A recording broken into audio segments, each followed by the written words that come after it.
सियावर रामचंद्र की जय।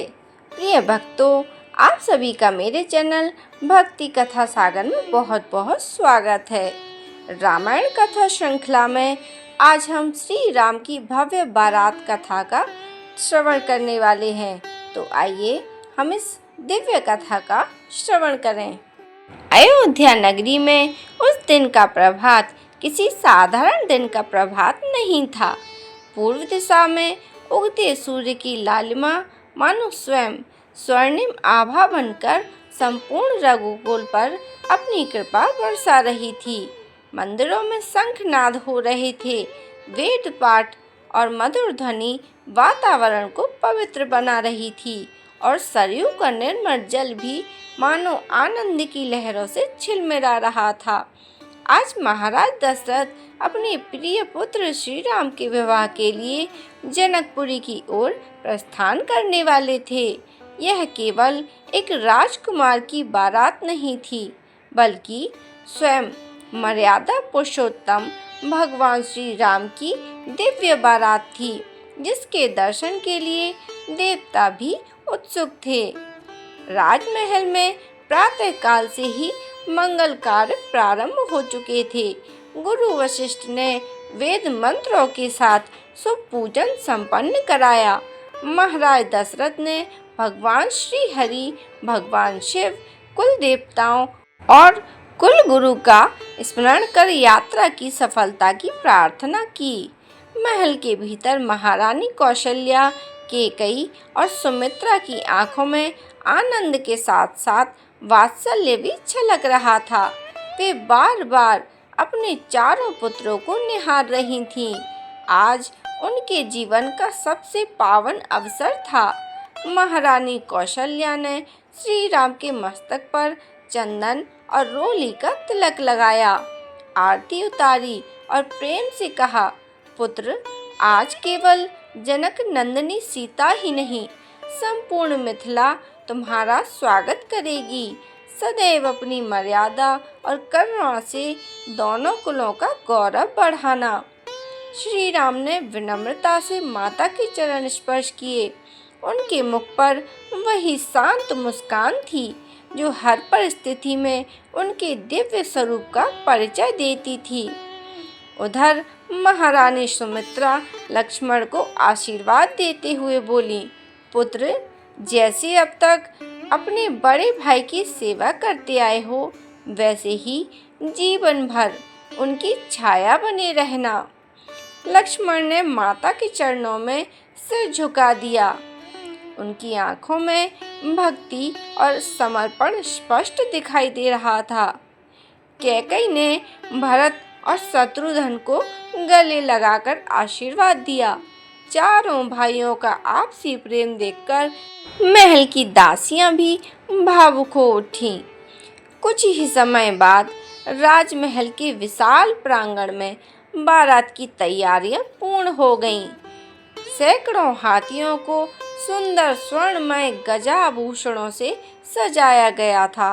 उनके मस्तकों पर मोर पंख और रत्न जड़ित अलंकार सुशोभित थे। हजारों अश्व रंग बिरंगी जीनों से अलंकृत होकर खड़े थे। स्वर्णमय रथ सूर्य के समान चमक रहे थे। राजध्वज मंद पवन में लहरा रहे थे। नगाड़े, शहनाइयाँ, रणभोरियाँ और मृदंगों की मंगल ध्वनियाँ संपूर्ण अयोध्या में गूंज रही थीं। नगरवासी अपने अपने घरों की छतों पर, द्वारों पर खड़े होकर इस अद्भुत दृश्य को देख रहे थे। एक और एक ही जय घोष सुनाई दे रहा था, जय श्री राम, जय रघुनंदन।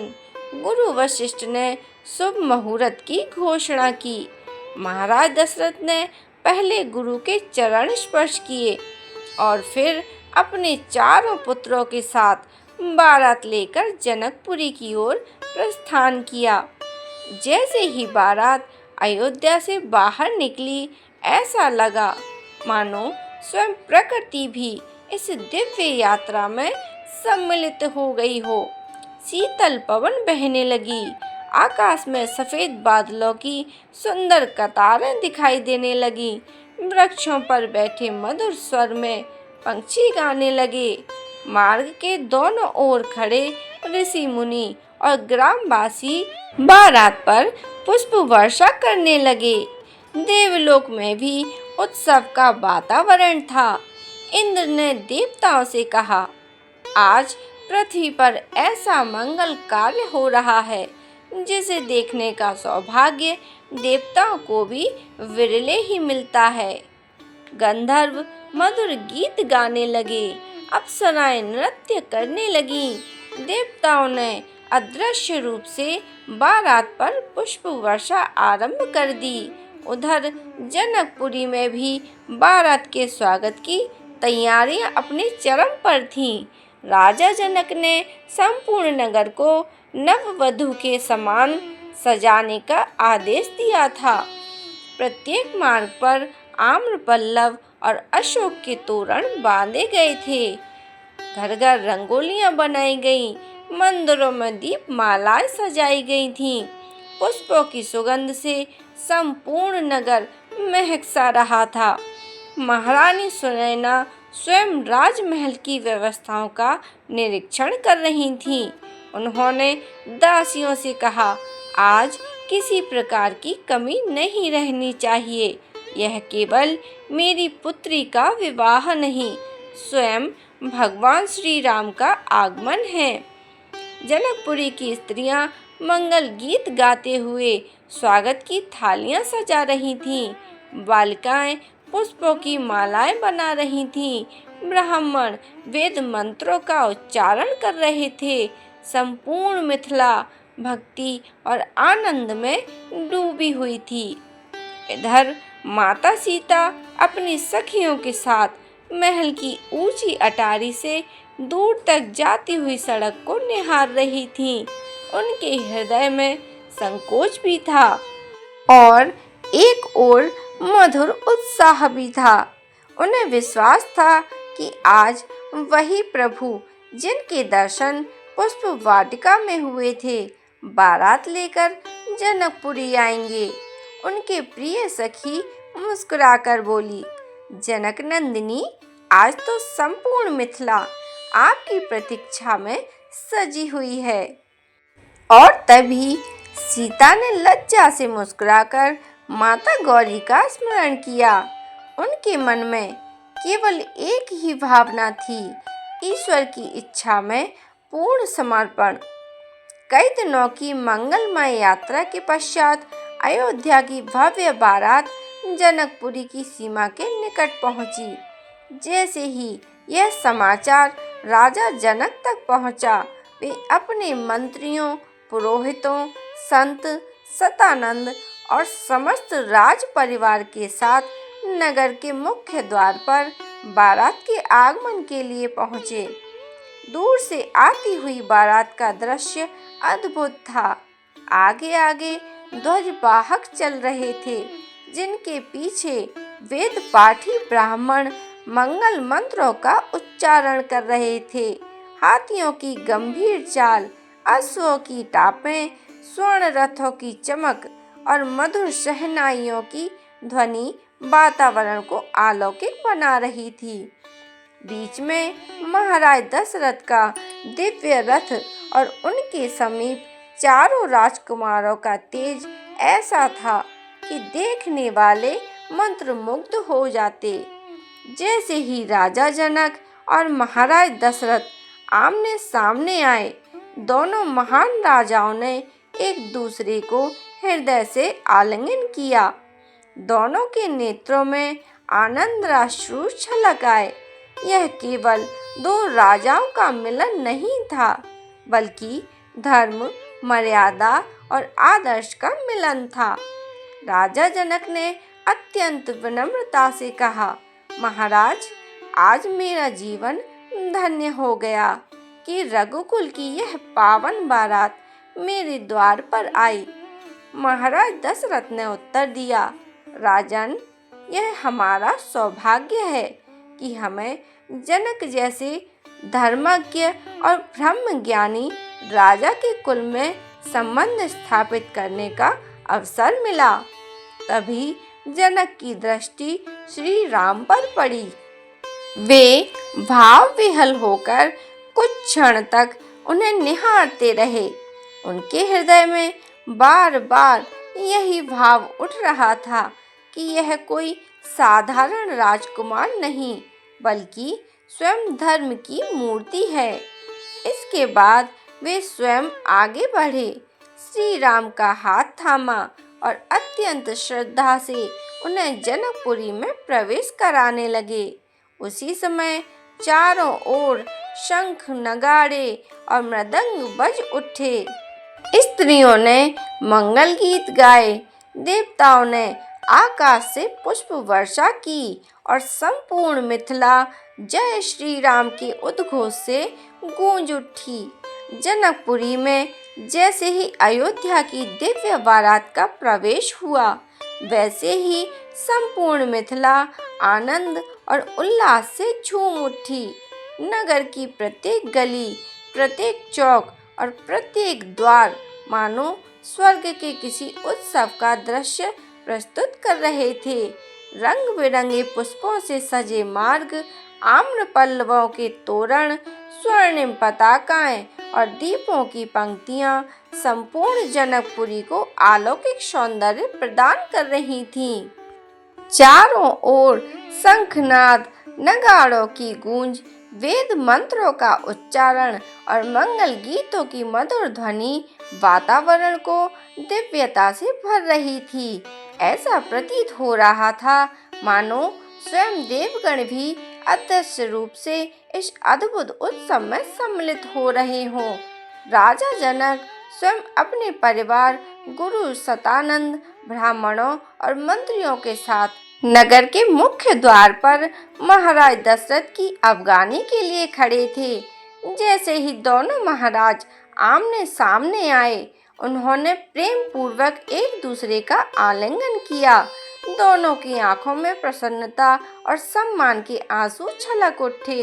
यह केवल दो राजवंशों का मिलन नहीं था, बल्कि धर्म, मर्यादा और आदर्श का दिव्य संगम था। राजा जनक ने अत्यंत विनम्र स्वर में कहा, महाराज दशरथ, आज मिथिला धन्य हो गई।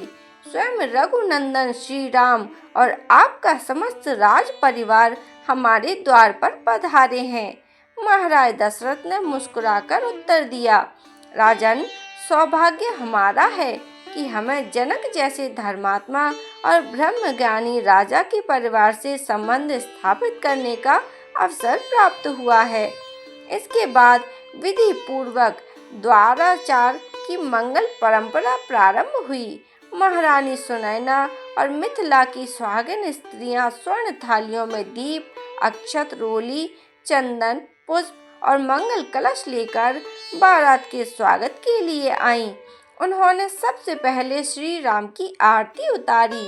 दीपक की लौ जब श्री राम के तेजस्वी मुखमंडल पर पड़ी तो ऐसा लगा मानो स्वयं सूर्य की प्रभा भी उनके दिव्य तेज के आगे नतमस्तक हो गई हो।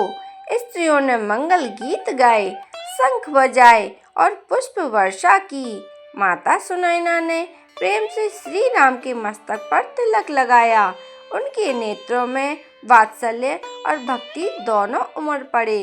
वे मन ही मन सोच रही थीं, आज मेरी पुत्री को स्वयं धर्म की प्रतिमूर्ति पति के रूप में प्राप्त हो रहे हैं। इसी प्रकार लक्ष्मण, भरत और शत्रुघ्न का भी आदर पूर्वक स्वागत किया गया। चारों भाइयों की तेजस्विता देखकर मिथिला के लोग मंत्रमुग्ध हो उठे। नगर की स्त्रियां एक दूसरे से कहने लगीं, धन्य है महाराज दशरथ, जिनके चारों पुत्र इतने तेजस्वी, विनम्र और मर्यादाशील हैं। बारात को अत्यंत सम्मान पूर्वक जनवासे में ठहराया गया। वहां उनके लिए भव्य व्यवस्था की गई थी। सुगंधित पुष्पों से सुसज्जित कक्ष, उत्तम आसन, शीतल जल और स्वादिष्ट व्यंजन, सब कुछ बड़ी श्रद्धा और प्रेम से तैयार किया गया था। राजा जनक ने स्वयं प्रत्येक व्यवस्था का निरीक्षण किया ताकि किसी प्रकार की कमी न रह जाए। उधर राजमहल में माता सीता अपनी सखियों के साथ बैठी थीं। बाहर से आती मंगल ध्वनि उनके कानों तक पहुंच रही थी। उनकी एक सखी मुस्कुराकर बोली, जनक नंदिनी, रघुनंदन की बारात जनकपुरी में प्रवेश कर चुकी है। आज संपूर्ण मिथिला आपके सौभाग्य का उत्सव मना रही है। यह सुनकर माता सीता के मुख पर मधुर मुस्कान खिल उठी। उन्होंने आंखें बंद कर माता गौरी को प्रणाम किया और मन ही मन कहा, हे माता, आपकी कृपा से आज मेरा जीवन धन्य होने जा रहा है। इधर राजमहल के विशाल प्रांगण में विवाह मंडप का निर्माण पूर्ण हो चुका था। मंडप के चारों स्तंभ केले के वृक्षों और आम्र पल्लवों से सुशोभित हो रहे थे। मध्य में यज्ञ वेदी बनाई गई थी। चारों ओर पुष्प मालाएं लटक रही थीं। स्वर्ण कलशों में आम के पत्ते और नारियल स्थापित थे। चंदन, केसर और अगर की सुगंध वातावरण को पवित्र बना रही थी। ऐसा प्रतीत होता था मानो स्वयं विश्वकर्मा ने इस मंडप का निर्माण किया हो। तो भक्तों, यह कथा यहीं समाप्त होती है। अगर आपको मेरी वीडियो अच्छी लगी हो तो मेरी वीडियो को लाइक करें, शेयर करें और ऐसी ही दिव्य कथाओं के लिए मेरे चैनल को सब्सक्राइब करें और बेल आइकन को प्रेस करके रखें, ताकि जिससे जब भी वीडियो अपलोड हो तो आप तक नोटिफिकेशन सबसे पहले पहुंच सके। मेरी वीडियो देखने के लिए आप सभी का बहुत बहुत धन्यवाद।